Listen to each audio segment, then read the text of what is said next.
Now, let's see. Can you hear me? Can you, I can hear you. Can you hear me? I can. I can. Got no Oh, idea what the hell's going on. Zoom's yeah. playing funny. Just bear with me a couple of seconds. And it's nice to see you. And I know it's early in the morning for you. Have you had any coffee yet? I'm just about but that's probably what the problem is. Just bear with me while I do this, and then I've got so much to tell you. So much Oh, is going on. It's just unbelievable, really. I'm just going to put the comments up, you see, if you can see anybody making any comments and things. I've got a message for you now. Take this or leave it. I don't know what it means, but I'm just, like I just say what I feel and what I get. And it's about your biological dad, actually, and how he's been instrumental in strengthening the connection between Neff and her family. Now, I don't know what that means, Elsa, but I've passed that on anyway. And, you know, yeah, I'm getting a feeling with it, almost like a cry type feeling with it. So that's always an indication. So, and I don't know whether your dad's in spirit or whatever. It feels like it, but I just thought I'd pass that on anyway. So let that sit with you and see how that feels for you. You thank you. know, you're Yeah. welcome. Yeah. Oh, look. Yeah. Yeah. So something going on there. Um, so there's loads of other things coming in as well, and I don't know how it works. I just go with what I get and just deliver it, and then leave it to people to sort of make meaning of their own stuff, really. So nearly there. Doodly-doo-doo-doo. What's the weather like over in Australia at the moment? I know it's early It in the has morning for you. we went from freezing to 2 of the hot days. So I think they call it Indian summer. Yeah, yeah, So we're sort of transition. yeah. We're having really strange weather, and a lot of that I feel is because of this thing that goes on. This what they call solar radiation management. And whether Yes. that be something natural thing or an unnatural thing, I don't know. I'm not too bothered really because my whole thing is to take whatever comes on the day and try and make the best of it really. And I know lots of people are talking about these massive fluxes and impulses from the sun and saying the energies are high today, the energies are low, and this, that, and the other.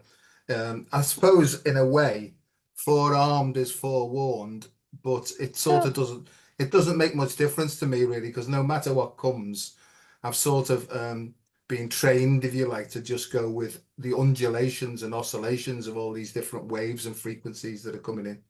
I don't know how you feel about that. yeah, I think I've got a handle on it.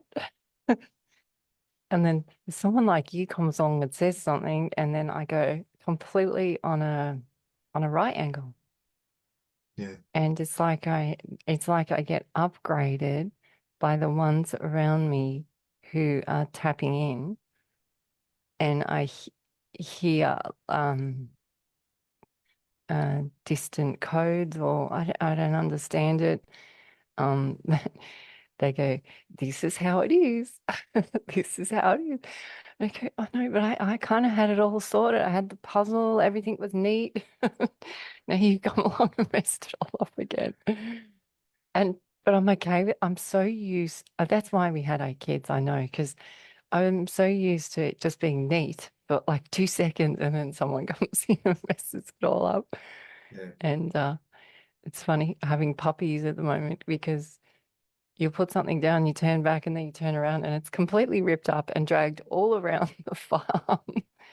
And that's kind of how it feels. I think I have a handle of it all, and then it gets bigger and bigger. It doesn't get less. No. It definitely gets bigger and bigger and bigger, and it's just literally stepping out the way of it. And I I don't agree. get, yeah, not getting hooked up in the I'm this or I'm that, or it doesn't matter because you actually really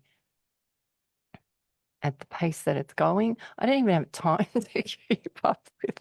Even if I've wanted to go into an ego mode of it, I can't because I can't keep up with it. Well, I've called this, I just put this in a few seconds ago, the title for this, and it's Out of Time and Place. Out of time and space, out of time and space. So that was the thing that just flew in when I was reconnecting with you, really.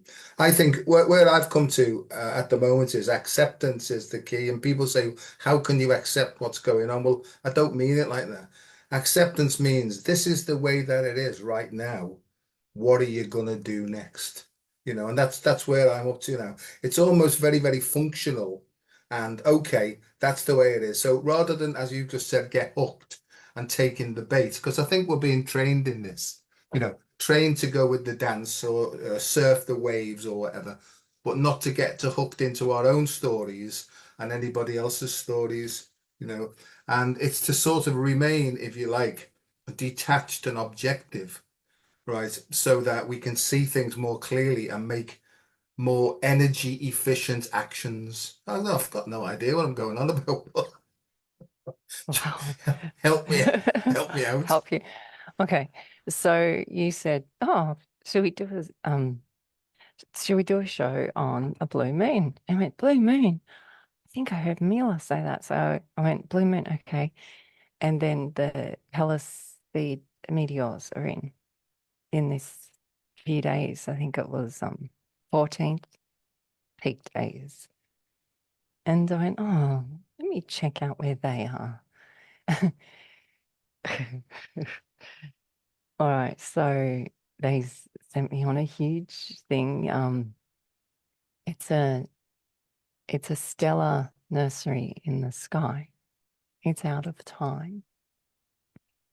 It's a nebulous star of nurseries where the new ones come from. I'm going, the new ones are new. This is where the new ones come from. I'm going, okay. Uh, and they call it the Lagoon. And it's in the center, the spleen of this nucleus. This is what they call it. I'm going, am I reading? Thought, am I reading this? So maybe it's too early. So I got up and had another coffee, reading it again. It's two streams. When you look at this nucleus star nursery, you they call it the two streams, and you can see two lines in it. It's well known. And this is the first messages I got on our first meeting was the two streams. Our two horses dying was the two streams. It's the confluence. It's the fork. It's the choice. It's always in your hands. Even this information, whether you choose to believe it or not, whether you want to believe the scientists or not, it's up to you. It's always your choice. But you have to see it and act it. Whether you choose to act it or choose not to act it is your choice. And they they call us this lagoon connects back to the calling that we had from Richard's group, the Oversoul ones. It's the first ones. It's their names are all over it, and this name I've never ever heard before, but it comes up all the time now. And I go, am I crazy? Maybe. It doesn't matter. It just seems to feel right, and it seems to make more sense than everything I've been told. And I know it's not any stories or tales that I've heard before, but maybe it's been kept away to now pop up to be fresh, to be fresh information that hasn't been tainted. I mean, maybe someone else is talking similar around the world about this stuff, but um, it's also nice. It makes me, it feels like a greater cause. Yeah, Yeah. I agree entirely. And before I came on, I've written 2 pages of stuff here on this little yellow pad, you know, because normally I don't do this because I'm thinking, well, I'm not taking notes because we're normally spontaneous. So here's the Tigris and the Euphrates, you know, 2 rivers. And then I've got the Nile Delta. Yeah, look, see, it's back of my head now. Well done, son. Carry on. Right. Then I've got the Nile Delta, and I go, okay, yeah, so we know about the Egyptian connection. And then I get, okay, SETI. I go, okay, well, I've heard of SETI. What does it stand for, Joe? The search for extraterrestrial intelligence. But what else does it mean, Joe? Seti the first. And I got, well, I don't know much about Seti the first, so I'll go and have a look. Seti the first was Ramesses the second's dad. Right. And I keep getting Ramesses the second and Ozymandias. Right. It just won't leave me alone. Right. So Aussie man dies. Right. I keep getting there. Right. Hope that's not a sign or anything. But I get Aussie man dies. Right. And then I've got all the connections with the samurai, Odin, Thor, Uther Pendragon. You know, all these sort of grandfather, father, figures. I get all this all the time. And I go, yeah, well, that's all very good. Right. But what's it got to do with me? Can you just give it me in like a dead simple way so that I can pass the message on and maybe help other people? And I go, just say it, Joe. Say it because it's what you say and these words. It will resonate with people, right? And they won't understand why, but it'll just sort of ring true with them that they're being helped from invisible realms and dimensions that at the moment they might not have a clue about, but it just feels right for them. As though there's lots and lots of other things going on, right, in other worlds and dimensions that they can feel and not necessarily understand at the moment. So just be as daft as you are, Joseph, because people know that you act daft, but you're not that thick, really. And they go, oh, all right, all right.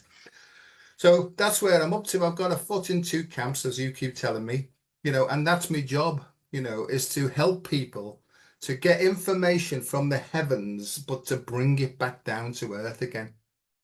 Because we've been so dissociated and disconnected from our human selves and what it is to be human and how beautiful it is to be human and the potential that can actually work through us. It's like a flaming speech, this can work through us, right, to make the world a better place.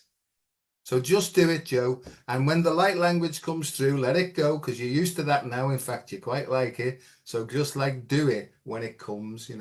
And just a couple of other things. And I know I'm saying a lot, but I've got, okay. And then I got, because they're funny, this mob that guide me, they are funny. And I got, so it's a meeting again of the pharaohs, right, from all times and all dimensions again. They're gathering again to help humanity and to protect the sacred feminine. And they got, well, that's good. And then I get, there's Nefertiti and Nefertari. And I go, what do you mean? And I go, what's this? What have I got here? I wrote it down. A Nef is a Nef. Oh, very funny. Very funny. And then really strongly yesterday, because I know that you saw that little run thing I did. But as I was doing it, a Dalmatian ran up to me and I got double trouble. I got double trouble. Right. What else did I get? Double trouble. Tut tut. Double trouble. Tut tut. And I got, yeah. And I'm getting the feeling now with me. So there's all the information that keeps coming through. So that's where I'm up to. It's just coming through. There's loads more I can tell you as we go further into this, what's happening. But did that make any sense at all? Well, so this Lagoon nebula Or yeah, is part of the Mesa with the A, and I'm like, really? And they call it sharpless number 7. I'm going, really? Are you just are these things? I like look up or look around or look over my shoulder and think, are you seriously saying these words to me? So you're messing with me and you're calling me sharpless. I was like, this is like how Richard talks to me. I'm like, all right, here we go. And then what was the other one they said? Oh, the one with the hat. I was like, who's that? And the hat, the one at the end, the cap. And I was like, what? Oh, it's you. Dr. Joe, you're wearing the H. This nebula is part of the H2 region. So you're part of the arcing, the gates. So it's a confirmation for me of what you're doing, what you just said. You got a galaxy up there or something talking the same language of what you just said. How is this possible? I don't know. You didn't know.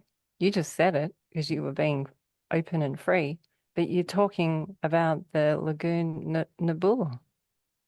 This is where these meteors just came from. So it's amazing this because I get Blue Lagoon every time you say it because there's a whole blue thing going on at the It moment. is blue. It is When you blue, look in yeah, it's this, the Blue Lagoon, yeah. it is.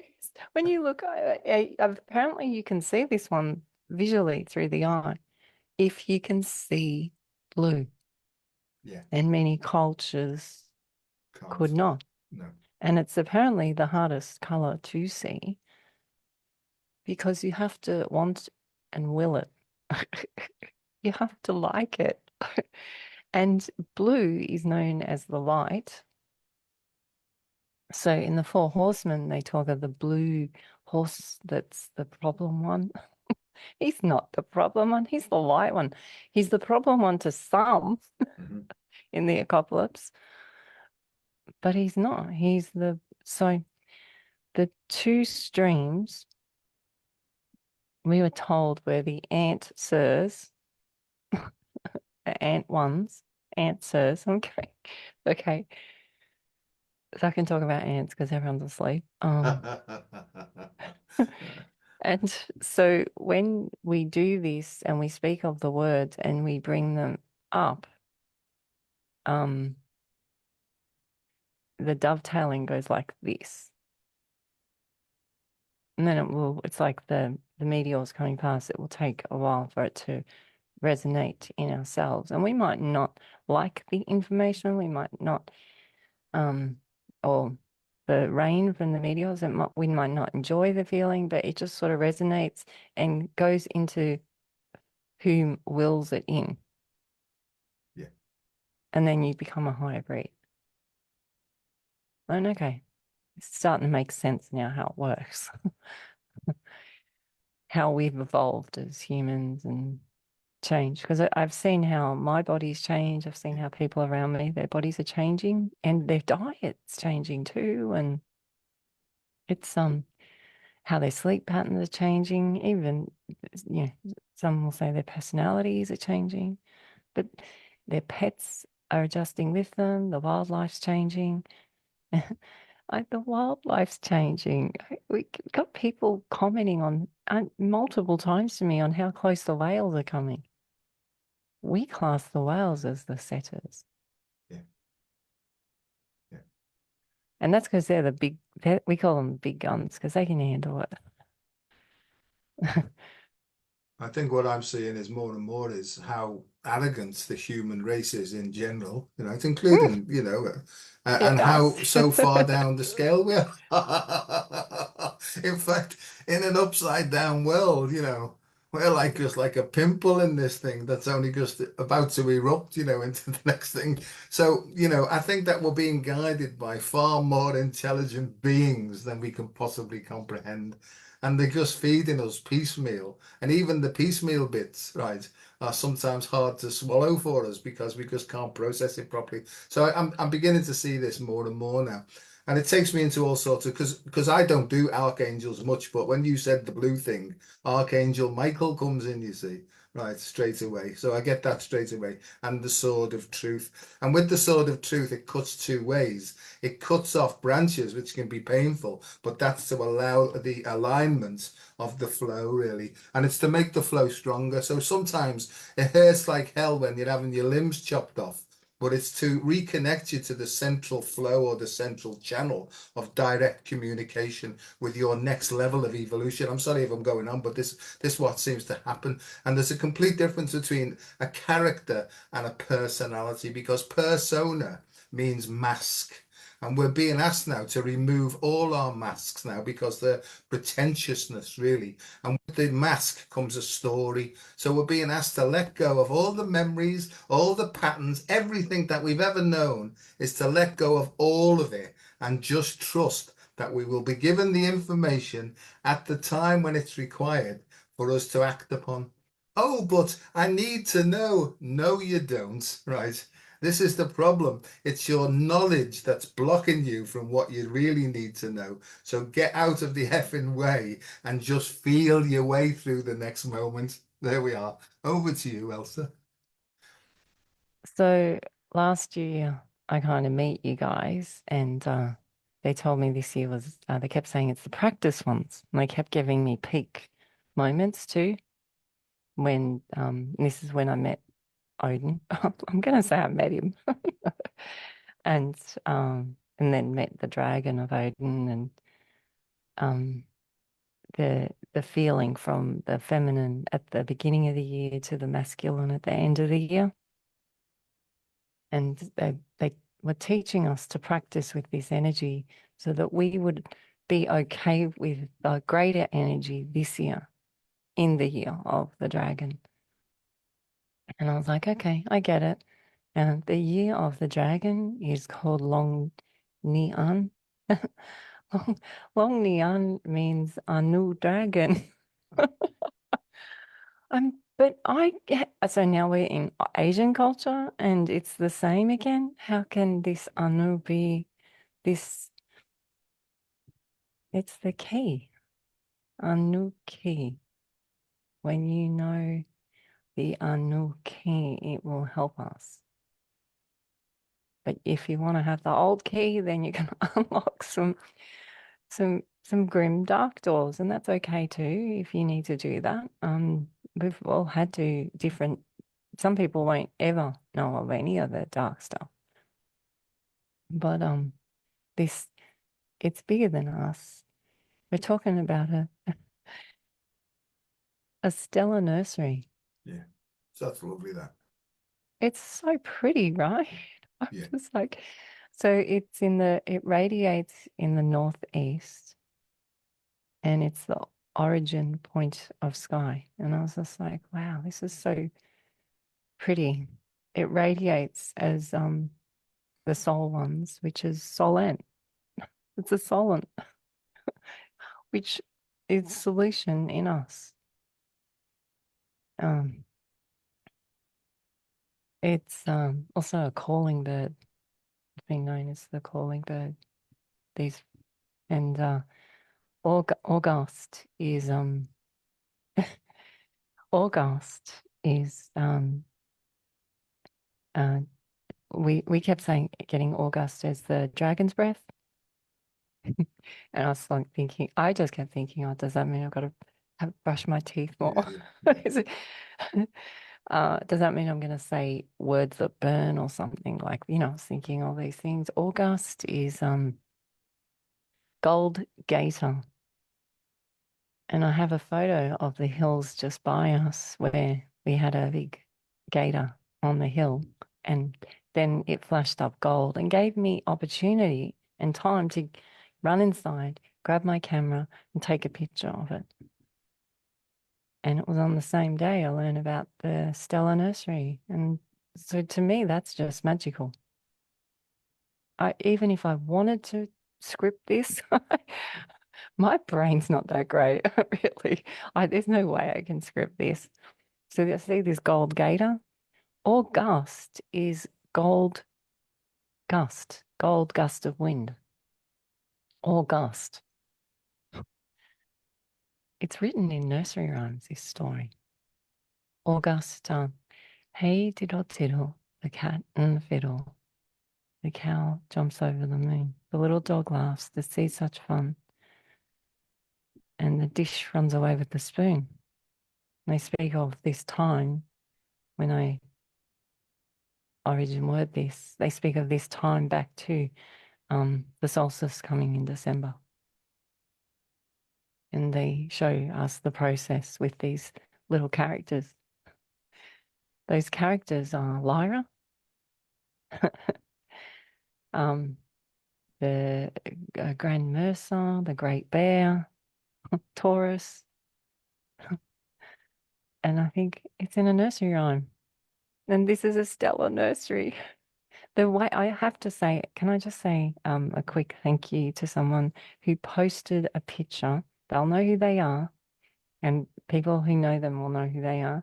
She's always been a Rayolite, and she posted a picture of two fiddles, like a compass, and her cat's tail on this box. And as soon as I saw the picture, I haven't had time to email her, but that's how I got this nursery rhyme. This nursery rhyme has helped me to understand the stars. It's about the stars. It's the way they write the nursery rhyme is the way the stars come through and way it will feel the information. Okay. This is so cute. They're treating us like little kids. They're taking us back to the nursery. I agree. I agree entirely. That backdrop you've got behind you, that twinkling backdrop, is just representative. And I get a lot of stuff about in the beginning was the word, and then the stars. There was an explosion, and the stars were created. The star dust.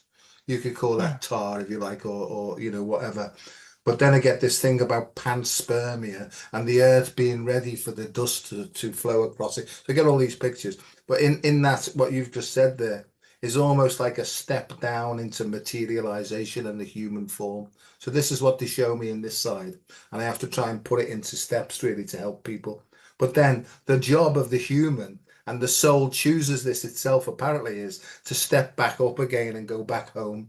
And that's what we're being shown now. We're being given opportunities and simple practical techniques now to step up, to step up. I see, we could call that ascension. I don't, ascension doesn't do it for me. It's expansion to me. Because I think once you get to the next level or stage or whatever, and I don't believe in levels either, but that's another story. But just to try and explain it, I think that as we move up in frequency, or I think we get moved up.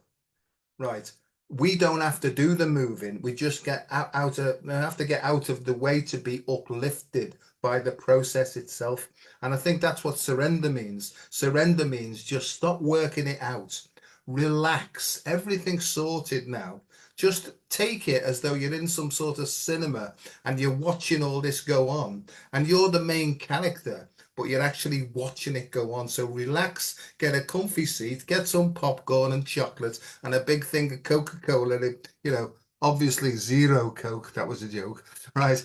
And just watch what's going on. And if you feel prompted to do something, do it and see what the response is. And that's where I'm up to like most of the time now, Elsa. It's fascinating to me. It's become rather than a serious challenge every day and great grim and responsible, it's become exciting to me now. I wonder what's going to happen today, but I always slip in the don't make it too painful. So I get that one on really. But there's so much. I feel absolutely fantastic at the moment. I just want to mention one thing. And I didn't know this. I was listening to an interview you did with somebody. I can't remember who it was, but you mentioned charcoal, the black dragon. I'd never ever heard you mention that before. And we, in our talks, I've mentioned to you about my black dragon. So that didn't come up in that conversation. So I thought, there's another one. Because at 7 years of age, I used to, in my dreams, I used to be terrified. I used to be rolling down the stairs, and this black dragon creature would be waiting at the bottom. Now, because I was already conditioned in the devil and all that sort of thing, I imagined that it was the devil I was falling down to.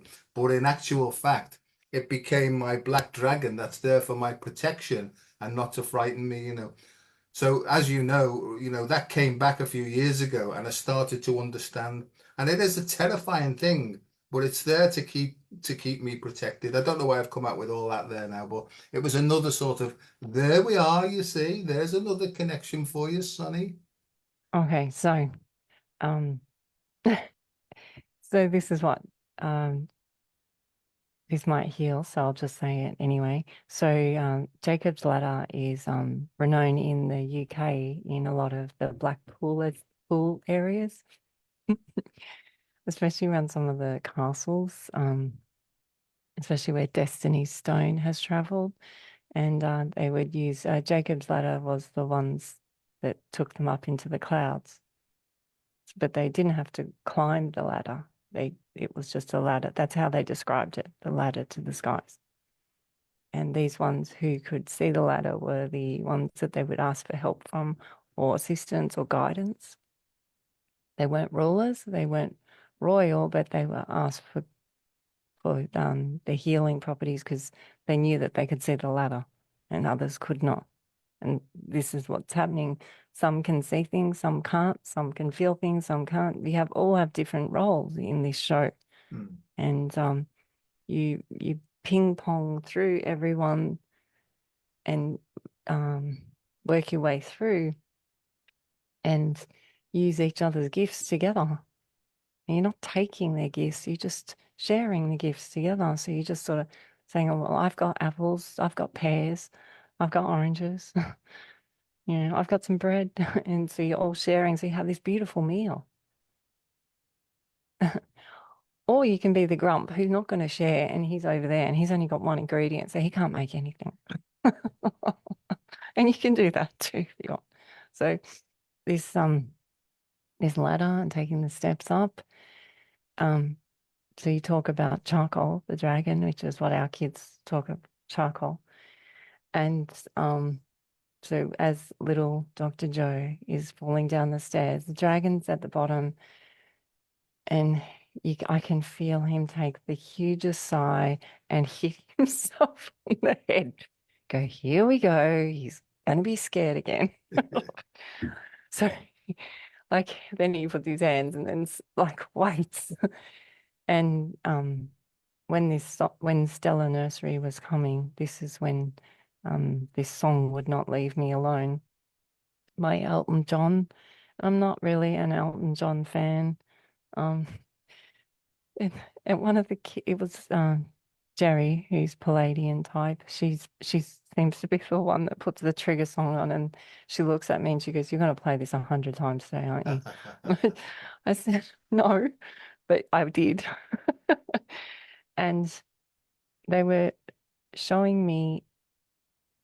Now, I don't know if they were showing me your life in particular or if it was versions of your life in others.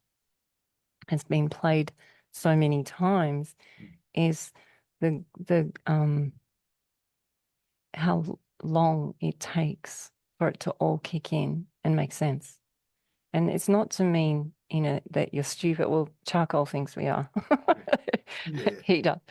But it's not to say that we're stupid or anything. It just has to wait for your human journey to be ready for it. There's no right time for anyone. It's just when it's right for your path. So you can't beat yourself up about it. But this song took me through that journey of it's a long, long time.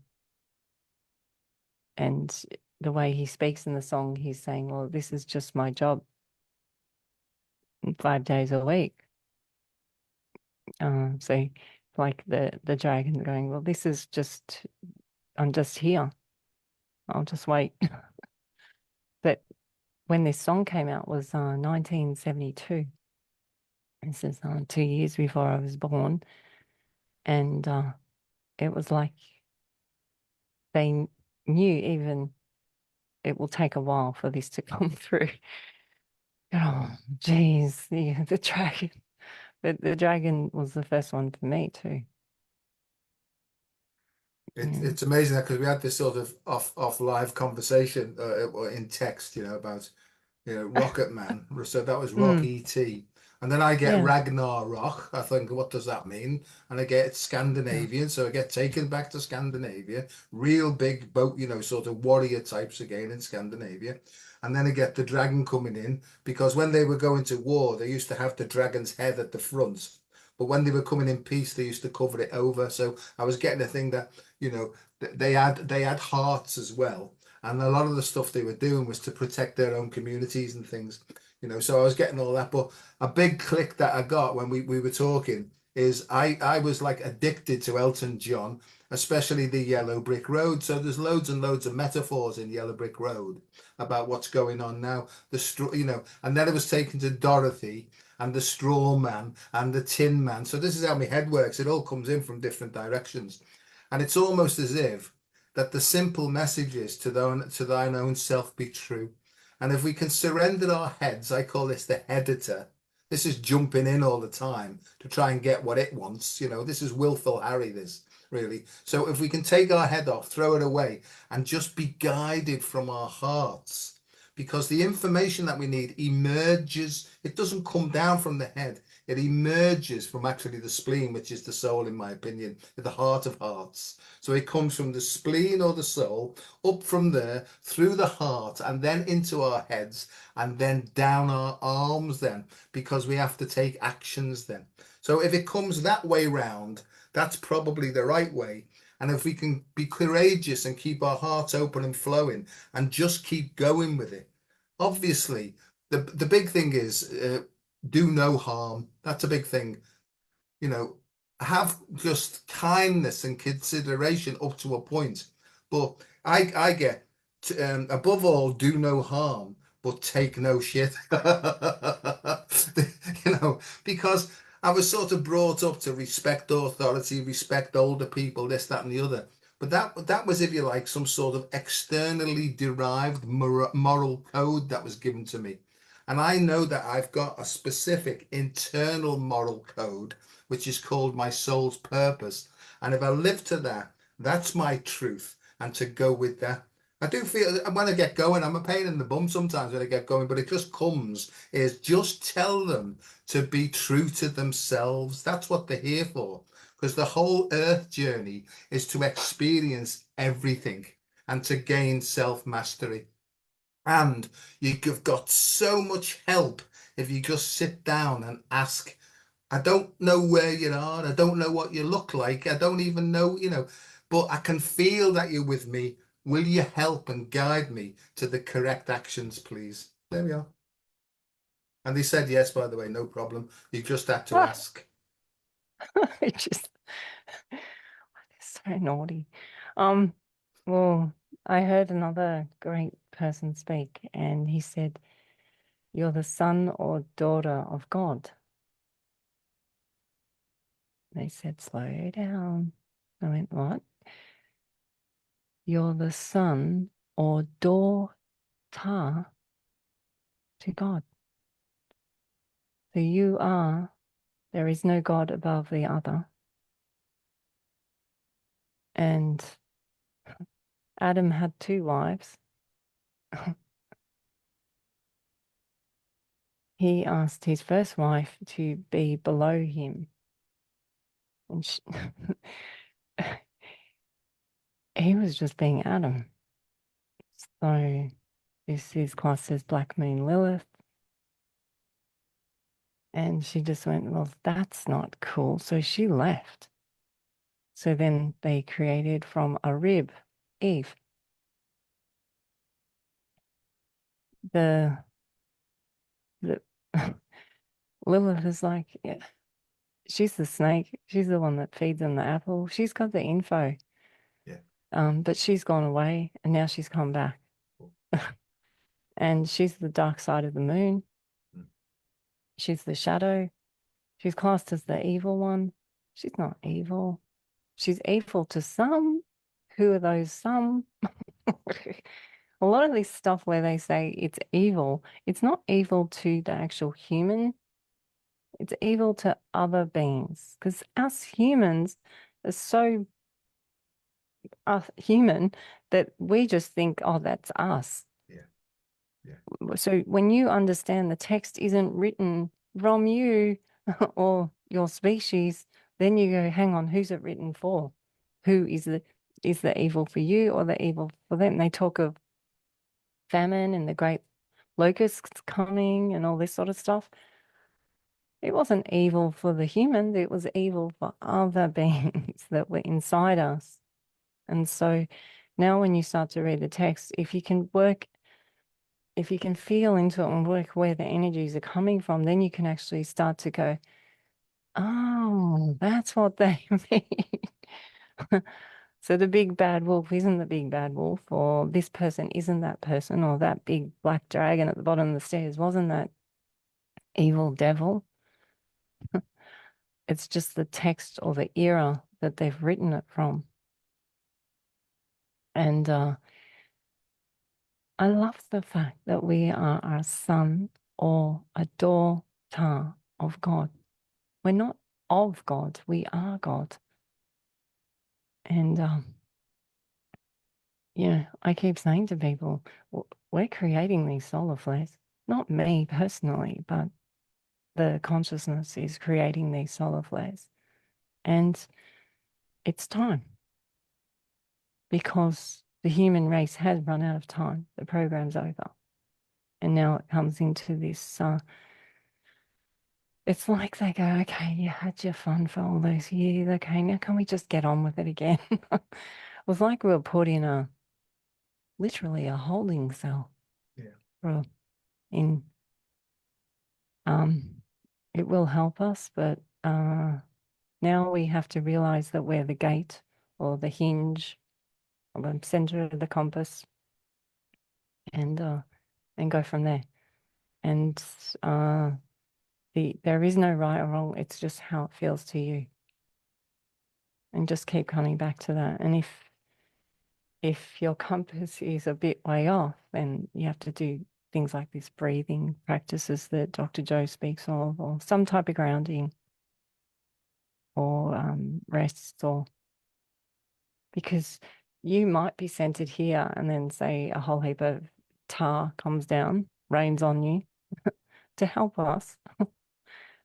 But that might throw your compass off. So you got to let it resolve in you so you can then spin it your way. Like, you know what? Why couldn't you guys tell me this sooner? This makes so much more sense. It does. It does take at sometimes though it can take all the fantasy off it a bit. Yeah. Yeah. And you go, oh, well, is that now boring? And I go, well, I don't know. It's not boring for me. So, but it takes all the Hollywood off it, I guess. Yeah, yeah. I I mean, could, sorry. I oh, couldn't agree more. That's exactly what I get. There are times when I'm absolutely bored shitless with it all. I wake up and I say, "Oh, just take me now. Here we go again." And then another part comes into me and says, "Oh, you're awake, are you?" Now just get up, go down, do a bit of stretching, right? And let's see. Don't think anymore just for the moment. Just wait, and then suddenly this fresh air blows through, right? And I get a new sort of more uplifting type thinking then. But I'm not going to pretend that I'm like happy-go-lucky all the time, because I'm not. There's a deadly, deadly serious side of me that can see lots and lots of stuff going on, and I just say, what is my purpose? And the only answer that ever comes back is make the best of today, because the joy of living is our theme. And I go, oh, all right then, I'll do my best.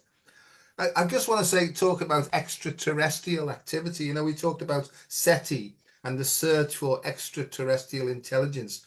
Because a lot of stuff happened to me when I was, when I was 11, I got sent away to start my priest training college, priest training thing, and what they used to do is send the eldest boy away. If the Roman Catholics send the eldest boy away to start training as a priest, and lots of stuff happened to me there. Now, I don't know whether I was like taken up, but every night when I went to bed, all these creatures started to pile in through the window. You know what I mean? And I was terrified. I could never sleep there. They put me in the infirmary all the time because I was having pains all over the place. And whether or not, they were extraterrestrials or I was taken away, I don't know. And I'm not going to pretend that, but lots of stuff happened to me there that I recall. And there was a time when I asked these higher intelligences, was I abused there in some way? They got, no, no, Joe, but we took you, because I was only there for 18 months. We took you out of there to save you being indoctrinated and obstructed from the job that you came here to do, right? And I didn't know at the time, but when I came out of there, which was 200 miles away from where my mum and dad lived, and my family lived, right, I was put straight into a Christian brothers school. It was like out of the fire, out of the frying pan into the fire, really, really. And they were so everything was fear driven. If I couldn't learn my mathematics properly, they used to strap us. That was their way of teaching us, really. So it was a very violent upbringing. And I was thick at school. I couldn't remember anything at all because I was always afraid. And fear blocks. That's what I know now. Fear blocks. But Elsa, when I drank, it's almost like temporarily it released all that stuff from me and I got loads and loads of clarity. That's why I became addicted to alcohol because when I drank, it made me free, but it also led me down other paths as well, which we'll talk about another day, right? But I don't know where I'm going with this, but all I'm trying to say is now I know that most people that I work with have lost connection with their body's feelings and their body's sensations. They're almost just living like heads on sticks, really, especially in the academic environment.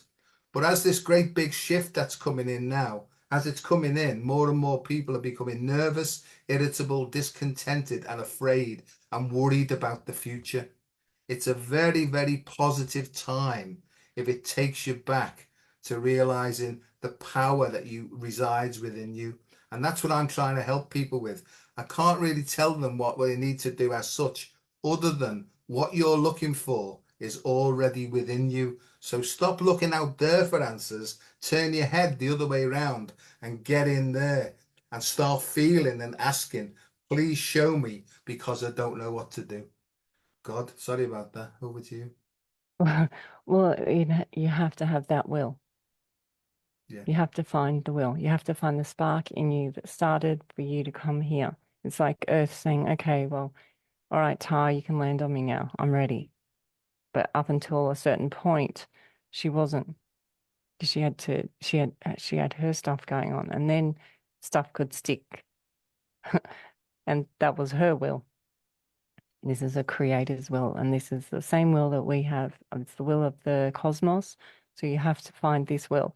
It is in you. To say it isn't in you is egoic because there's no way you could be here. You're saying you're bigger than ever creation to say that you don't have this in you. So it is there in you. You just have to find it.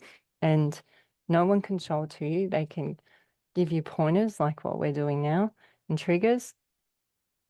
Maybe some of these meteors coming past or some astrology thing will trigger you, or maybe it will be maybe it will be something that happens, 3D. So, and a financial crisis or things. Sometimes for humans, they don't seem to appreciate enough the good stuff Yeah. because so then they go, okay, we're going to have to show them this way, really, again. So it might be an accident or something breaks or an illness.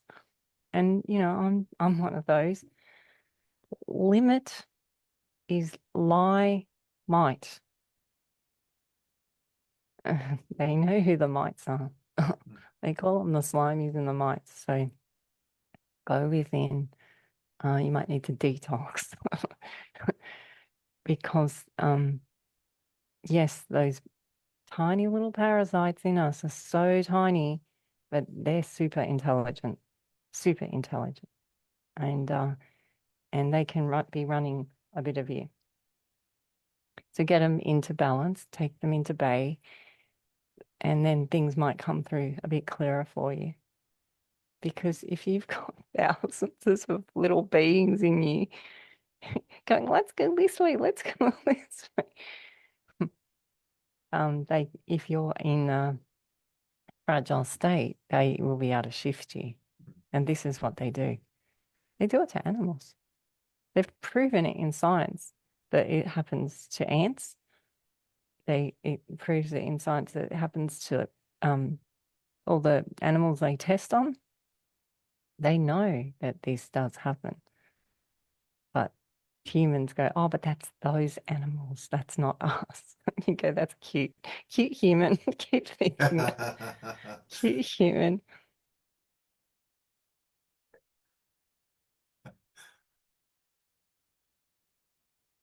My chief guide, he said he keeps, I don't know, he keeps sending me a code. It's only 3 letters. Right.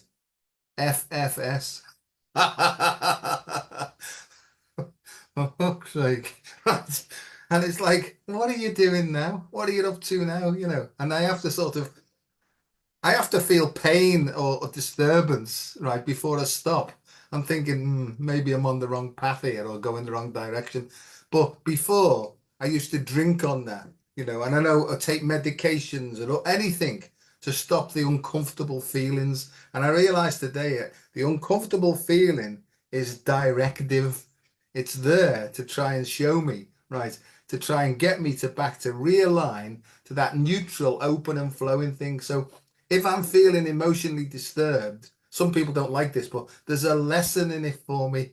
So if I step back, try and detach from it and actually look at what's going on and seeing what I have to do next. However, when I feel emotionally disturbed, I want to do that straight away. I want to point the finger as, look what this person's doing to me. Soon as I do that, and I know I keep going on about this, that to me is a V. That's the victim finger, right? And I've just given me power away. So there's 3 fingers right here like that coming back at me. I, self, me. That's my ism. So it's pointing, what am I thinking? What am I feeling? And what am I doing? Right. One of those things will be out of alignment. So you know in your heart what you need to do. Go and do it. And little Joe says, do I have to? Do I have to? Do I have to do it now? And I get now. There's no time to waste anymore, son. Go and do what you've got to do, and that'll clear more of a pathway for you. And that's my life now. I feel like I'm being sort of, mentioned nursery before. That's the sacred feminine. There's a word called trophotropic, and it means to nurture, right? And it's a feminine aspect of what it is to be human. And I think that that's what's coming back in now. It's this nursery, nurturing, nourishing side, and it's being brought back now to say to us, son or daughter, step back a bit, care for yourself now, because for one reason or another, you've been misguided away to the head, and you just need to get back to your heart. And I just want to say extraterrestrial again. I think that word terra, Terra, that means earth. And I think that that's the first 3. This is what I've been shown. That's the first 3 dimensions of what it is to be human. So that would be the first 3 dimensions. Then we move up to 4, 5, and 6 then, which is called Tara. So Tara really is the deeper psychological aspect of the planet. And then we move then, when we've done that one, is into Gaia. So Gaia is the soul of Earth now. So we've moved from Terra to Tara to Gaia.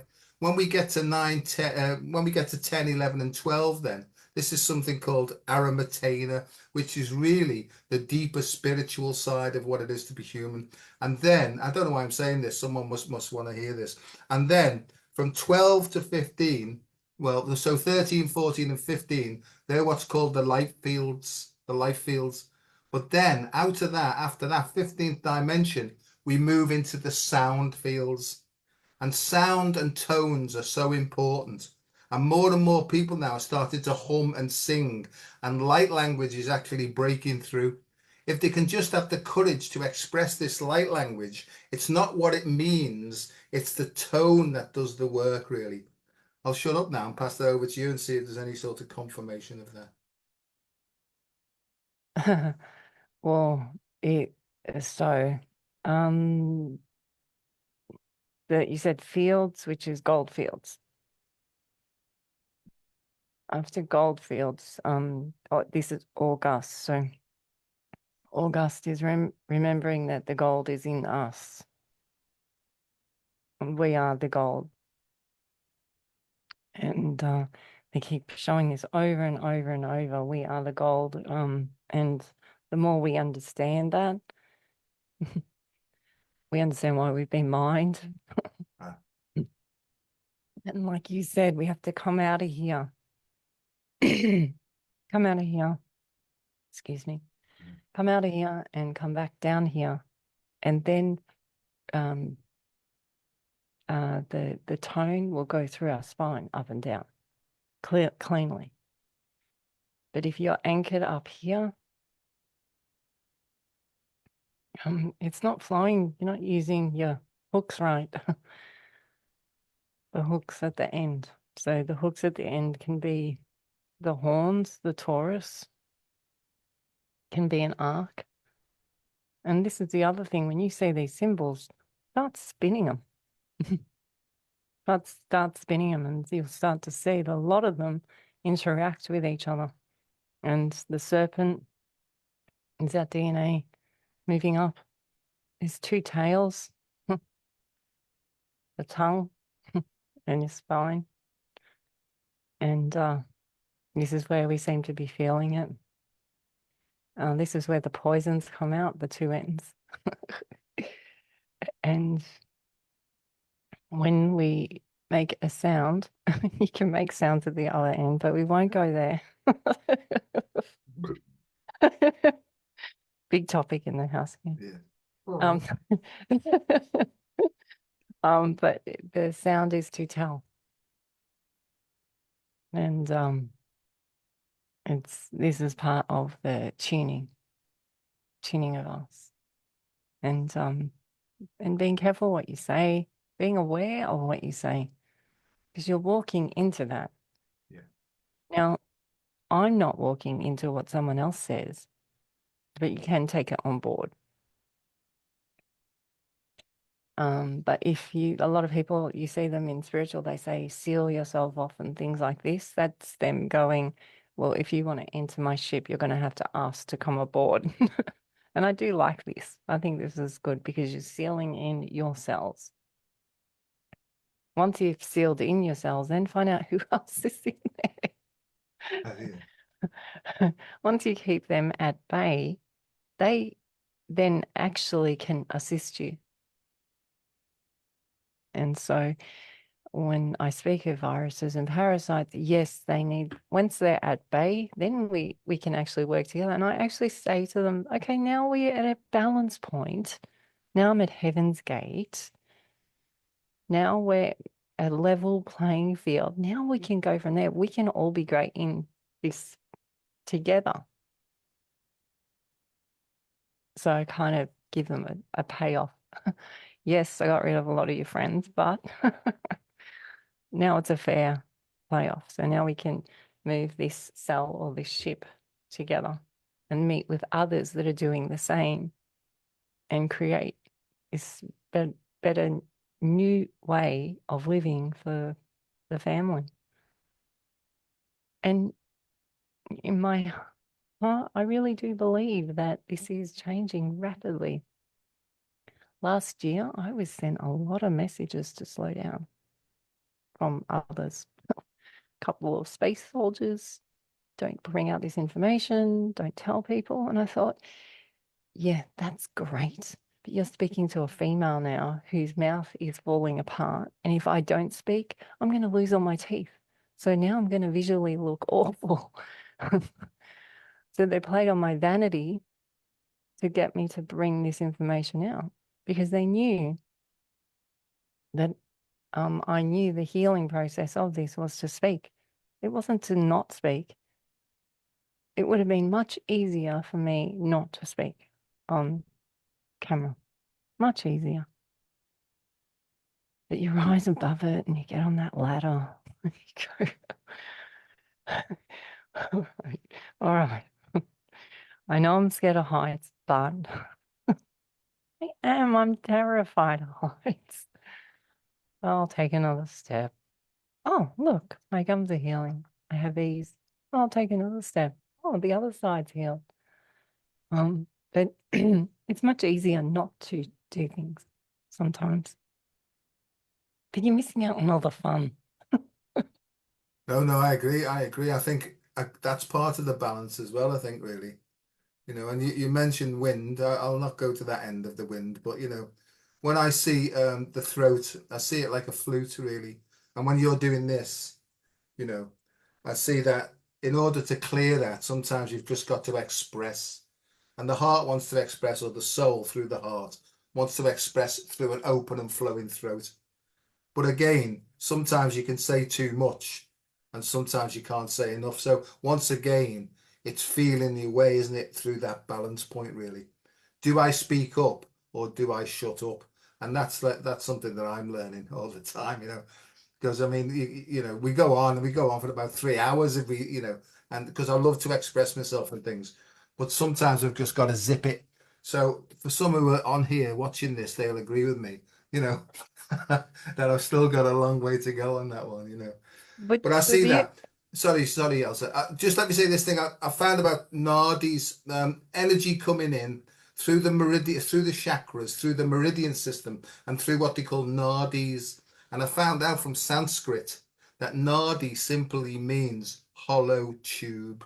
And that means so much to me now that we've got all these very fine capillary flows of energy in us, right, that are obstructed. So that might go again with your parasites and your infestations or your whatever. But I believe that every single nadi that's obstructed is a lesson to be learned.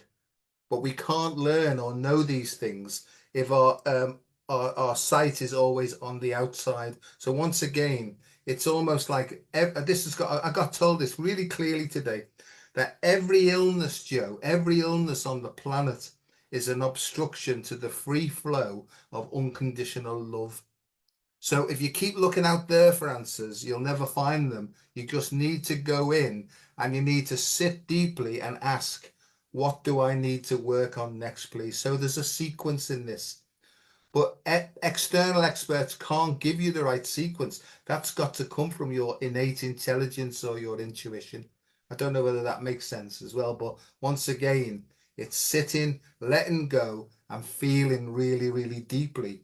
And then you get more refined information, more subtle information. If you act upon that, then things will start flowing in a much better way, for want of a better way to say it.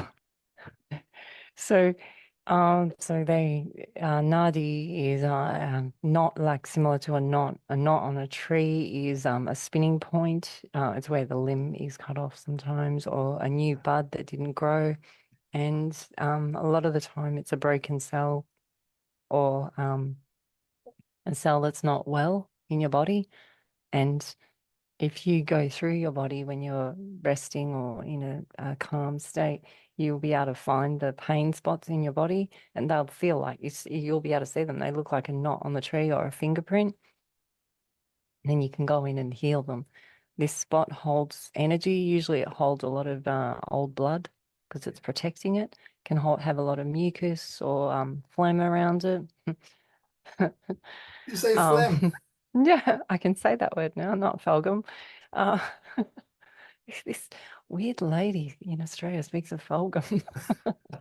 Um, what's funny is yesterday, well, which only was a couple of hours ago, Jet and I, Jet's the second son, he was like, he looks like a Swedish person on one of those bit boats you talked about, a warrior. And he's very fair looking.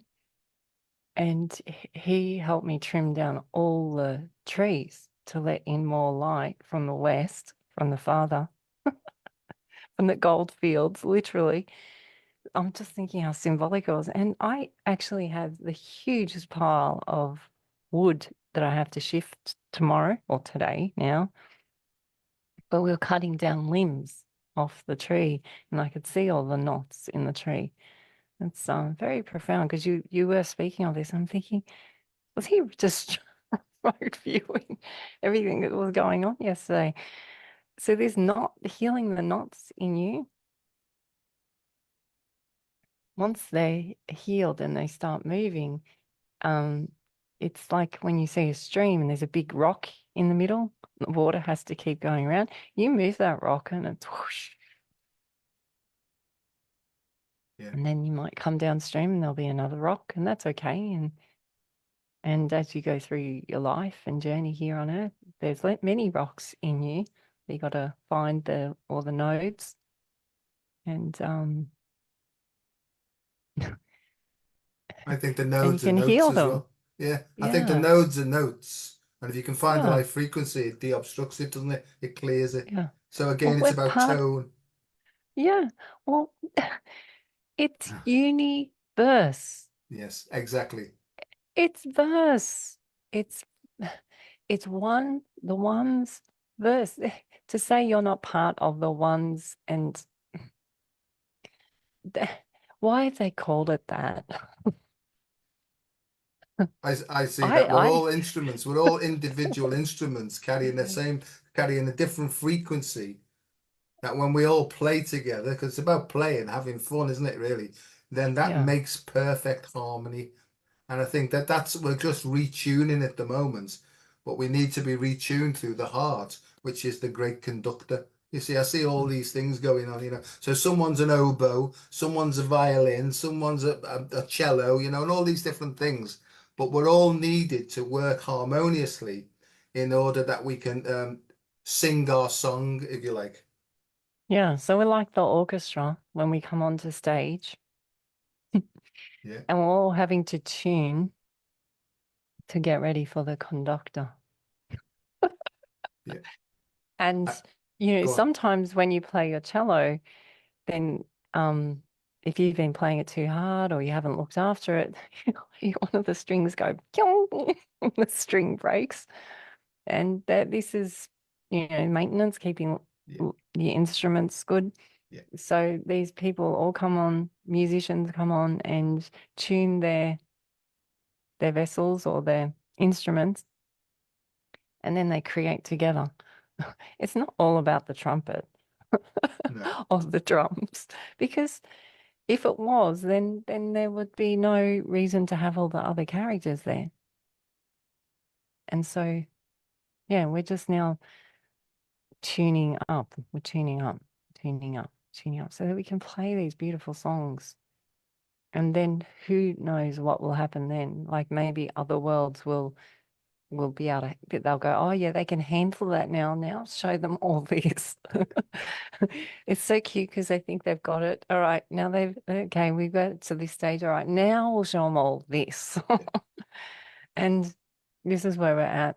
yeah, Staying in this place of holding people accountable and blaming is going to be a hard place to I'm not envious of anyone in this place of that state, because in with these spins coming and the flares coming and then the meteors and asteroids coming in closer and the whales coming in closer, playing that old story, tired story, it's going to be a little bit uncomfortable. So, um, we can all hold others accountable. I can blame the puppies for running off with my paintbrush. You can always hold someone accountable, but it just is what it is. Just, whether I hold them accountable or not, does it bring the paintbrush back? No, it's still in 1,000 pieces on the yard. Doesn't matter how much I beat the puppies. It's not going to bring the paintbrush back, is it? no, I agree, and that's what we were saying before. Acceptance is the key. I think there's a difference between blame and responsibility. And I think in the Mm, great school of karma, I think what you give out, you get back, and there's a purpose in that. I mean, I yeah. get told clearly every day that the soul will, this is the secret, the soul will attract to it every single day what it needs to experience next. And it experiences that through the mind body complex of the human being. And I think, okay, what do you mean? Because essentially, the human is the experiencing part where the soul evolves through.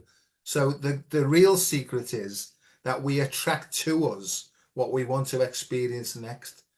So there we're personally responsible then. That's karma. We're giving out and we're getting back. So if we get an uncomfortable feeling, if we know this, we can go, oh, hang on a second. I've got some disturbance here. I'm going to step back. What is it that you're showing me? Right. And I've said this loads of times is sometimes it's that simple where the ego wants to go right because it looks exciting and it's got all lovely things to tempt me away. But the real answer is just turn left at the bottom of the road, you know. And I think that's what it is really. And I think in the end, you get to realize that by listening to that innate intelligence or intuition, the outcome's quicker and better than we could possibly realize. And as you've said before, that's the difference between desires and wants and needs. We always get what we need, but it mightn't be what we want. And I think once you get into that state and you keep going with the needs and doing what needs to be done, things start to move much more smoothly then, you know. I'm Uh, gonna have to go soon. Me tea or me dinner or whatever we call it is getting done downstairs. So dinner's done. yeah, Yeah. Well, thank you, Dr. Joe. It's been nice. I always love our chats. I always feel them quite profound. I always feel that I hear it and then I get on with my day, and then months down the track, I just go, wow, how profound. I It get is. It's Elsa. I amazing. get the same thing. I listen to lots of your stuff and all that, right? And I get right. Ah, no, I understand what we were talking about there. Because I always think Yeah. there's a part of me that jumps in my ego, thinking, God, you don't half go on, and you've repeated yourself so many times here. But I get just keep going with it, you know, and see what Yeah. happens. Just before we go, I just want to just have a look here because I don't normally do things, but oh yeah, I got Abydos and Osiris that was coming through strongly, and Osiris and Isis this week. So there's the sort of yin and the yang of things going on as well. Yeah. So you know, I see that. I see that all the great religions are basically saying the same things, but we just fall out over the words and the names that we use, you know. And in the end, if Yeah. you can dispense with labels and words and symbols and go beyond that, and you're just left with feelings and just work with feelings, I think it's much more simple, really. Yeah. Well, you brought up FFS, was that right? Oh yeah, yeah, FFS, yeah. They're It's showing me similar it's to the WTF, you know. well, they show me it's the ruins. FF is it's one and then it's success.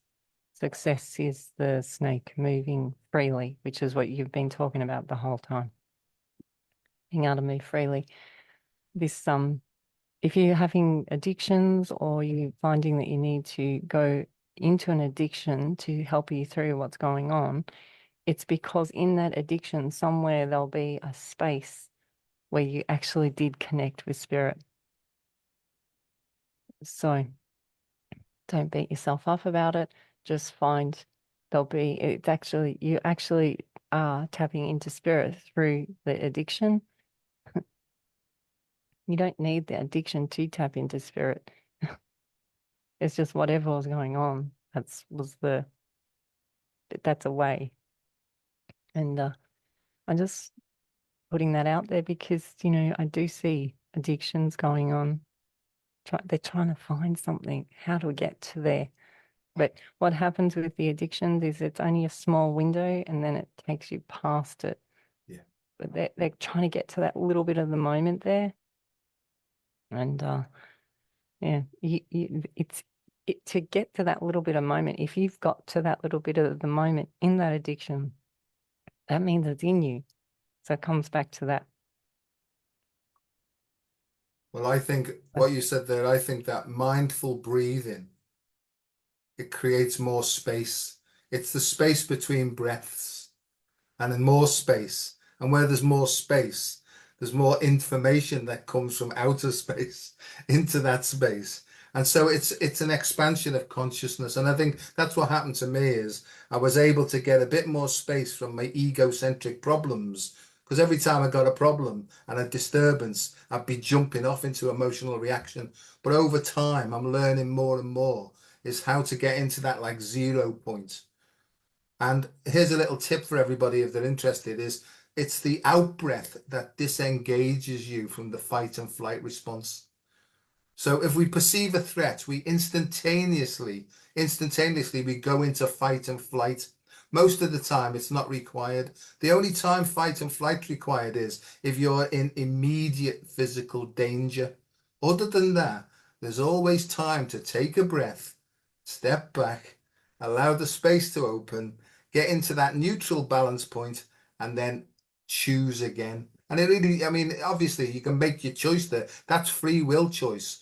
But up to that point, we're just choosing automatically based upon old patterns. I feel like I'm going into lecture mode here, but I can see you smiling as though something's gone in there. But So yeah, so you do the let go, and then you take a big deep breath in, and then you do what happened on Dr. Joe's run, where you go, where's that smell coming from? yeah, yeah. Something Because smells fishy. if something smells fishy, find it. And that's what we do in the house. And what is, or you'll get in the car and you'll go, everyone check your boots. So everyone has to take their soles and check their soles. And then everyone yells at the person who stood in something. So Yeah. but yeah, so and you will. This I'm giving this little story because this is how it is. You'll release and allow, and then you have to laugh at yourself with the breath back in, and then you do the process again. And if you can treat it like you've just stood in something, and be playful with it, just because that that feeling when you have stood in something. Yeah. Oh, I know it well. We had an occasion the other night. Catherine came in and she said to me, "What's that smell?" I said, "It's not me. It's not me." She said, "Hey, have you been smelling that smell?" And I said, "Yeah." I said, I've looked around for it, haven't this, that, and the other." Anyway, unfortunately, our little cat, she's not been too well recently. She's okay now, but she'd thrown up a hairball behind the television, right? Right. And I was round smelling the curtains, smelling the settee and everything. And then I got this like inspiration came in is look behind the television, right? And there it was, this great big pile of moldy stuff that had been going off. Anyway, I'm pleased to say that I went to clean it up. I knocked my head on the cupboard, virtually knocked myself out. Catherine said to me, "Get out of the way, you old fool," because that's how she talks to me, right? Anyway, it got cleaned up, and it's nice to say that it's like a breath of fresh air now in the sitting room. Yeah, so I agree is use our senses. We're given our senses. They've been dumbed down a lot, but use our senses now to navigate through what's coming up in the next few months, certainly. And I'd just say this, and don't knock it till you've tried it, but if you just tap on your heart and go into that slow, deep breathing, I think that's what helps us to connect with the invisible realms, whether they be extraterrestrial, whether they be archangels, whether they be whatever, it doesn't matter.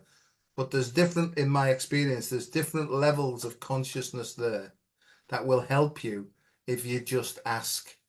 But sometimes the solution that you're given, you mightn't like it, but it might be the correct action to be taken. So to me, this is about emotional growth. And nobody likes uncomfortable feelings. But generally speaking, if you take the right action, the feeling will go away. It will give you more energy to go forward with more courage and to get closer to self-mastery. See, look, finished off with like a lecture. Can't help it. There you go. Well, so one thing that just came then is when you tap on the heart. So this is the heart, the heart that we have been taught the heart is, which is it's like a pump, but it's really a gate. Yeah. When you tap on this is the dorsal door. So when you're tapping, literally you are knock, knock, knock, knock, knock, knock. So that is an act out, right? When you put your hands on your womb area where your spleen is, your placenta, when you put it here, this is to go into the shadow of you. So it goes back to where you first started here.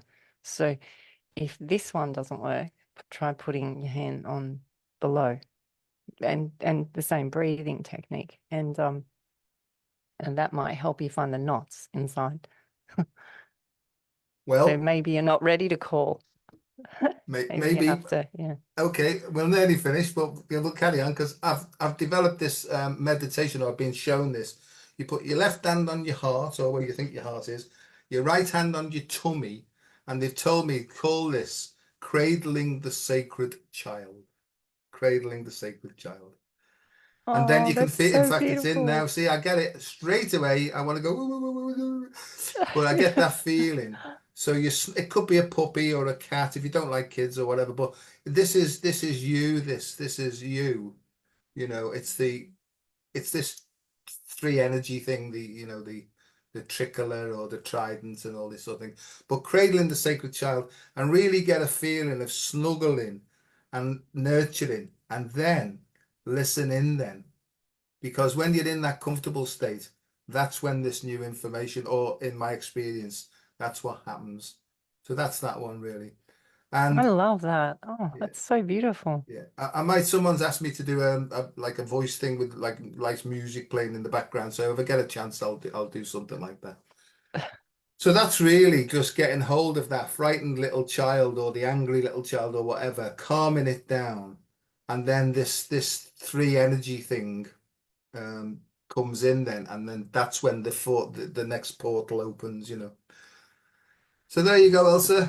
I've been so looking forward to this chat, and I hope people have enjoyed that and maybe got something from it. But I like how now you have to, Dr. Joe has to go now because it's dinner time. Come yeah, in. yeah. Then it's No like more Fred and playing. Wilma, Fred and Wilma, in Stone Age. But oh, that's because Rocky's coming through stronger now. Before maketh man. Right. And that I'm being shown now really deep here in my throat.